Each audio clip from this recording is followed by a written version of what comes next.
2025-yilgi davlat dasturida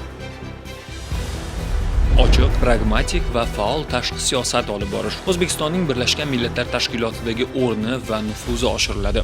O'zbekistonning tashabbuslari BMT Bosh Assambleyasi rezolyutsiyalari sifatida qabul qilinishi tashkil etiladi. BMT Bosh Assambleyasining 80-sessiyasida oliy darajadagi O'zbekiston delegatsiyasi ishtiroki ta'minlanadi. UNESCO Bosh konferensiyasi 43-sessiyasi Samarqand shahrida o'tkaziladi. O'zbekistonning nufuzli xalqaro va mintaqaviy tashkilotlar hamda yetakchi moliyaviy institutlar bilan faol hamkorligi davom ettiriladi. Jahon savdo tashkilotiga a'zo davlatlar bilan ikki tomonlama muzokaralar to'liq yakunlanadi.